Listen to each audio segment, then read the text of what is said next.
Ano yung mga ayaw at gusto niyo sa rider? Lagi ba kayo nagbo-book sa Oo, pagpapasok Times kuya. Taxi? Everyday. Pag Pagpapasok. pauwi commute na? Oo, nag-MRT na ako.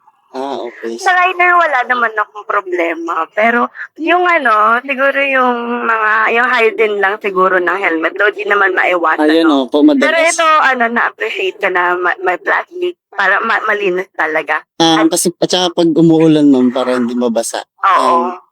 Kasi yung iba, syempre, hindi naman natin kontrolado yung ulan, no?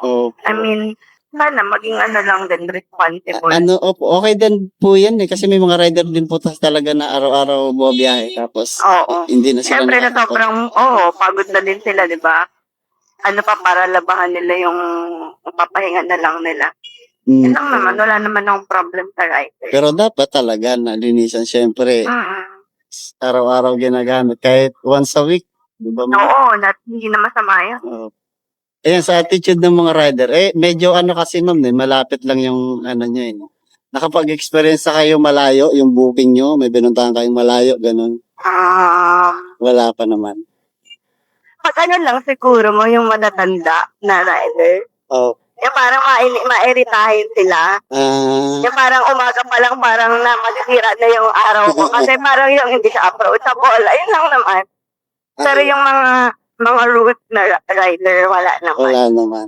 So far, wala naman yung mga tanong nila kung may parang... oo, yung mga nakikipagkwentuhan na may maganda, pero wala naman yung sakal at wala naman silang ginagawa sa akin.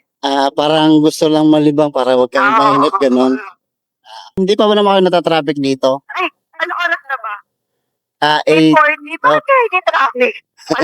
Madalas ba traffic dito? Oo, madalas po traffic dito. So, ano ginagawa niyo? Hindi kayo naiinip pagka... Wala akong choice. Hinihintay ko na lang. Nagkatamad ako. No choice na talaga.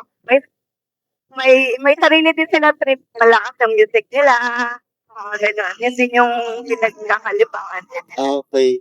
Pero ako wala. Nakatunga nga lang. Ganun. Okay. Malalaman kong malapit na ako kapag naamoy ko na yung sampurado dito sa Yun ba yung palatandaan niyo, ma'am? Ang mga worst scenario, kuya.